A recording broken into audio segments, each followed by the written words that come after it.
Okay, so today, splits happen. We're going to be talking about the new Invoice Store tab. There's really nothing new with it, to it. It's just we had all of this information and all these little checkboxes and features combined into one spot before. And it was kind of confusing because you never knew what was global setting that would affect the entire store and how every terminal thinks versus what is a terminal-specific setting that is affecting just this terminal here. So we're talking about the Invoice Store, Invoice Local tabs in the Paladin configuration window. That's up at the top where you go File, Setup. That brings up the Paladin configuration window. These are two tabs in there that we're talking about today. Not going to take too much time as it's pretty simple stuff here. A lot of it is pretty self-explanatory. But we're going to go through them and just make sure that everyone understands what all these little checkboxes mean and to see if you might perhaps need to use one to make Paladin think a little bit differently or behave a certain way in a certain situation. So the first one here, we're going to go over all of these little checkboxes in the Invoice Store tab. And like I said, we're going to do this fairly quickly. This is going to be a short and sweet one, guys. Okay, so require signature for returns. Can anyone guess what this feature does? That's right. It allows you to require signature when processing a return. It'll pop up, hey, we need a signature on this return, or else we can't return the item. Kits. A lot of stores use kits. A lot of stores don't use kits. It's kind of depending on the type of business that you're in. A kit would be a bundle or group of items that you all sell independently, but we want to sell them for one bundle, one group at a specific price. A lot of custom feed blends, deck kits, custom window or floor molding kits, that sort of thing is pretty common. And that box right there just enables kit functionality. You can see the little checkbox. I've got a picture of the pertaining checkboxes right next to this here that I'm sure we can all see. You can go ahead and check that box in there, and then you can input the kit class number so Paladin kind of knows what to think. We have a whole webinar on kits. If you want a little bit more information on that, then go ahead and look at all about that kit, part 1 and part 2. It's not necessarily complicated. It can just be very involved, and it can think a bunch of different ways how you want it to display the information and how you want it to operate. So take a look at those webinars if you want some more information on kits. There's the Enable Hiding Kit Components checkbox. What that'll do is all the items in a kit are brought up by the trigger kit item. So say if we were selling a gift basket would be the trigger kit item, and then all of the supporting ingredient items, let's call them, would go ahead and be listed underneath. That just allows you to hide the component to those ingredient items so the customer only sees gift basket on their receipt, not all these supporting items, if you wanted to operate that way.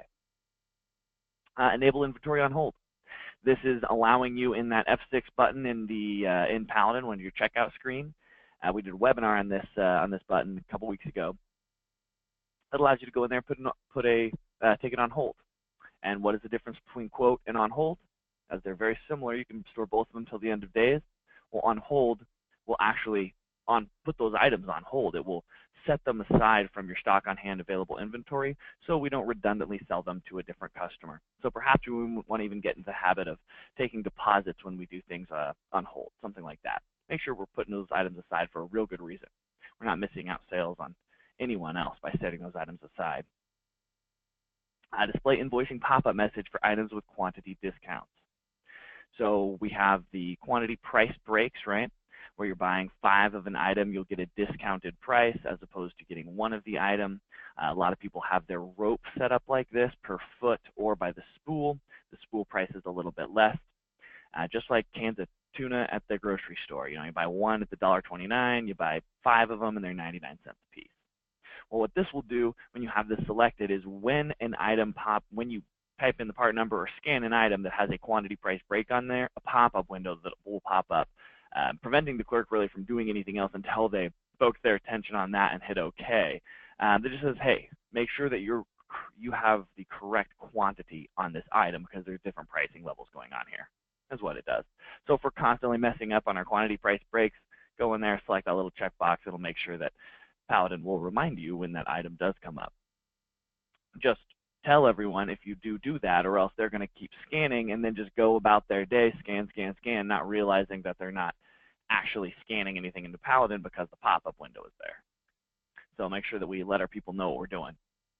To open the cash drawer for specific payment types, if you see this little picture that I've got over there, underneath that checkbox, there's a whole bunch of different payment types. And for those payment types that you select, when you accept those payment types, Paladin will go ahead and open the cash drawer. If you don't have that one selected, then it won't open the cash drawer there. Just kind of a little bit of autonomy there and control over how Paladin reacts with the cash drawer. Same with the next checkbox down. Don't open the cash drawer for $0 cash sales. If we're not putting any money in the cash drawer, don't open the cash drawer. Makes quite a bit of sense there. Sometimes we might need to open the cash drawer, so depending on your world, you guys can check or uncheck it. But if you don't have it checked, or if you do have it checked, it won't be opening for a cash sale. And then we'll have to start hitting our secret key F9 to open that checkout, open that cash drawer if we need to. Disable the automatic receipt at checkout. This one is dangerous. You know, I want people to be careful when they use this, as it kind of opens you up for a little bit of theft. If we're not printing out receipts, then we could ring up a ticket and never actually ring up a ticket, then just take the money later and put it in our pockets because we have no record of doing it. No receipt got printed. The customer didn't see anything legitimate.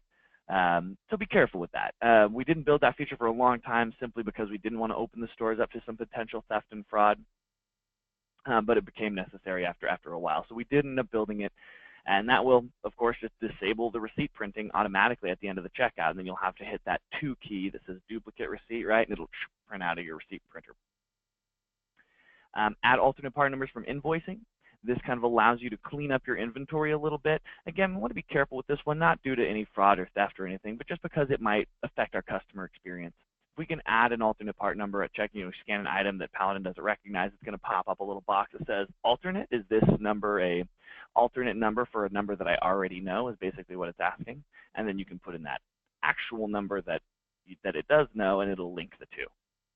But that does take a little bit of time, so just know that if you do turn that on, you might be slowing down your customers a little bit from time to time. If we've got half the items in the store that don't scan, I probably wouldn't turn that feature on. But if we got 80–90% of the items scanned, then yeah, go ahead. Use that as a little tool to clean up that additional 10% of the inventory that's not in there. Use alternate core charge identifier. This is for selling batteries, not like a little Duracell battery, but like a car battery or a boat battery or some sort of large type of battery where you get the core charges. They can bring it back in. You can give them their core charge back. Well, that's always going to say core charge in Paladin unless we type something in that little field right there. For instance, we can do recycle fee. So if you don't sell batteries, but you do sell bottles, and then there's a recycle fee attached to each one of those, you can go ahead and type in recycle fee right there for core charge identifier. Click the little box, use alternate core charge identifier, then type in what you want it to be, recycle fee, and now that'll say recycle fee as opposed to core charge in Paladin. Pretty simple stuff. Disable auto combining of rows. If for some reason you find the feature annoying where you beep one item and beep a different item, then beep the first item again, and boom, it'll stack that with the first item. If that is making your life or checkout process cumbersome in any way, then feel free to turn it off. I really like it, as lots of times we don't scan every item in a row, and if I'm coming in and trying to accomplish a project and I've got 18 couplings there, we didn't scan them all at the same time. When I was a clerk, I'm like, oh, hey, I need 20 couplings. How many do I have there? As a clerk, I have to go through and count them all if this feature's turned off. Whereas if it's turned on, it just stacks them all and adjusts my quantity. I can say, hey, Mr. Customer, you're getting 18 of them. You need to go get 2 more. Pretty simple.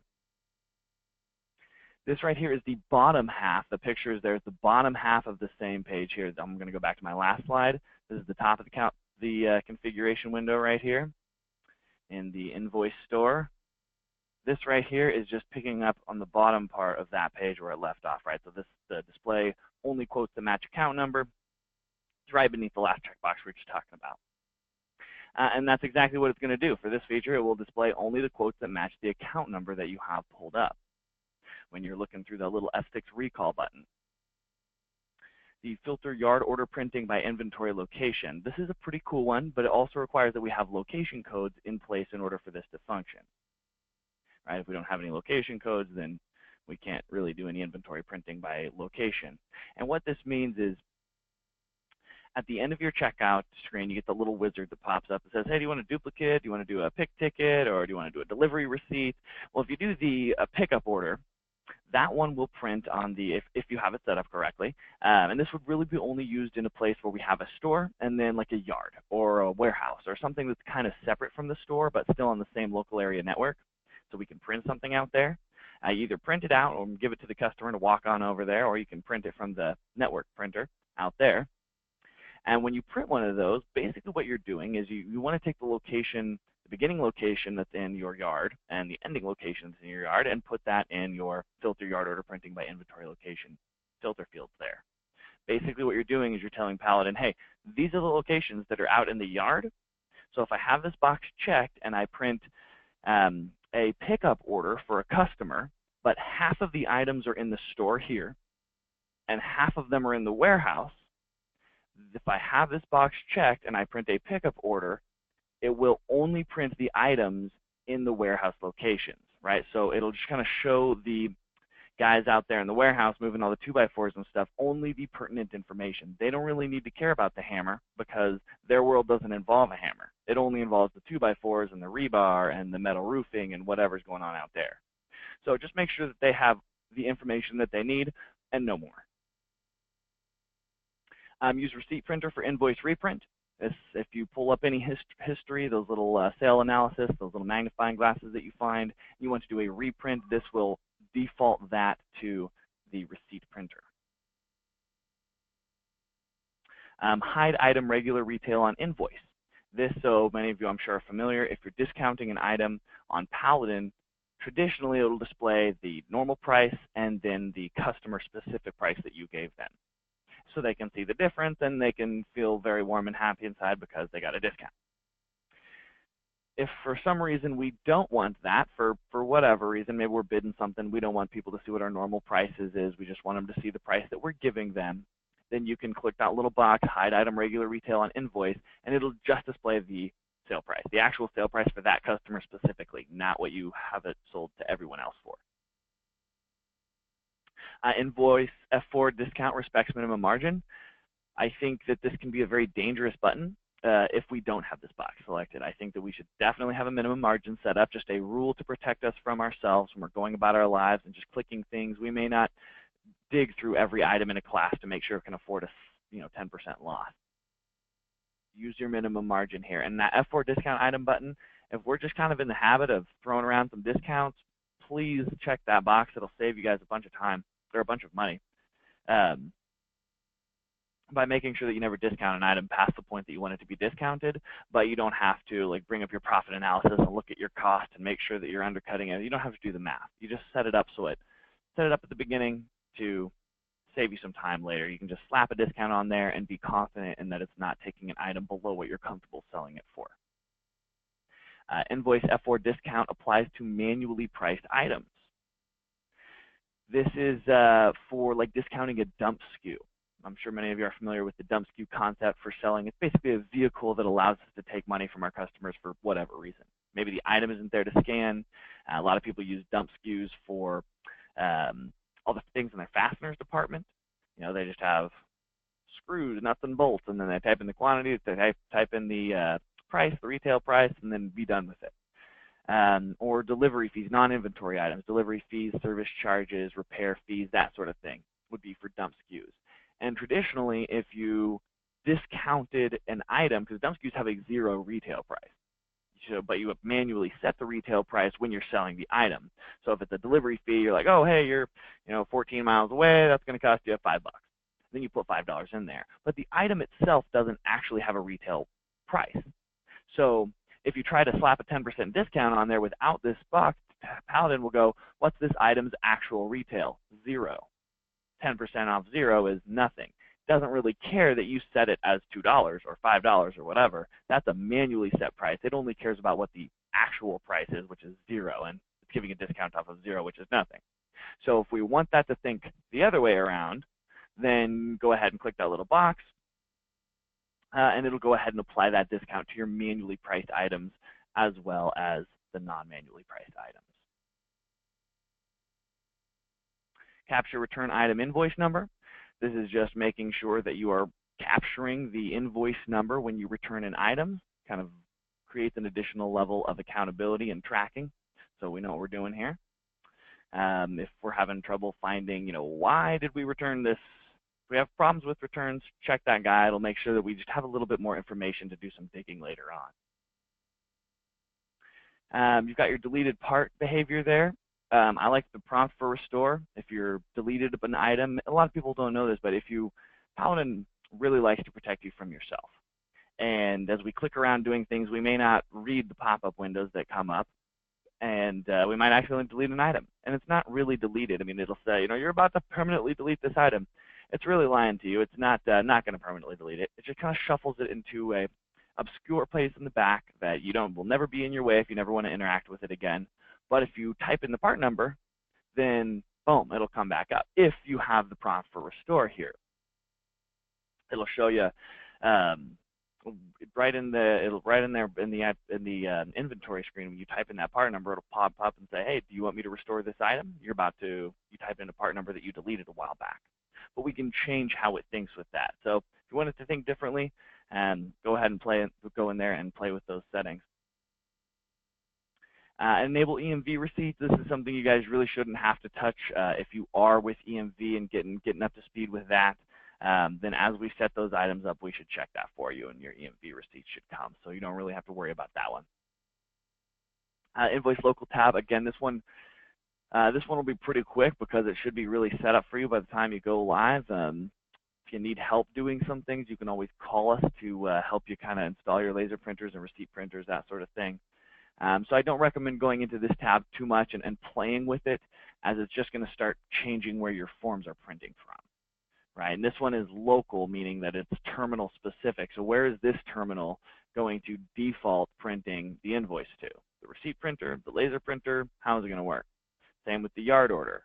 Do we want a half sheet? Do we want a full sheet? Do we want the little one with the receipt paper? What sort of setting do we want here? Signature pads, don't even worry about that, guys. Signature pads are pretty much going out. And a couple of the older places still have them that haven't got up to speed with the credit card processing industry, but most of you guys have those all-in-one terminals now that's got your signature pad right on there. And that checkbox becomes a moot point if you do. And really, even if you did have a sig pad, we should set that up for you. So don't change anything there. If your sig pad's not working, just give us a call. And then the final one here is just invoice settings. Do you want the cash drawer closed to start a new invoice? And if you check that, then your cash drawer will have to be closed in order to start a new invoice. Basically, we want to just instill good habits into our checking clerk staff, not leaving the drawer full of money totally open, right? We want to make sure that that's closed automatically, or not automatically, but closed by the clerk every time after every invoice. All right, guys, if you want to learn more about any of this stuff, you can go to our help portal. Make sure you click those about articles. They're really nice as you can look through 5 different articles and not find what you're looking for. Go to the about article. It'll tell you everything that's in each one of those articles, and you can kind of be like, oh, okay, here's all the articles pertinent to this topic that I'm looking for. And you can go ahead and select which one. It's kind of a good way of navigating through them very quickly. Next week, we will be doing one on suggested order. I recommend everybody take a couple minutes out of their day to either look at it after the fact of the recording, or if you can, Tuesday morning, join us live. It's going to be a good one. Suggested order, in my opinion, is one of the biggest things that separates our software from other point-of-sale systems. The ability to predict and forecast and make sure that your investor sword is as sharp as it possibly can be and point in the right direction.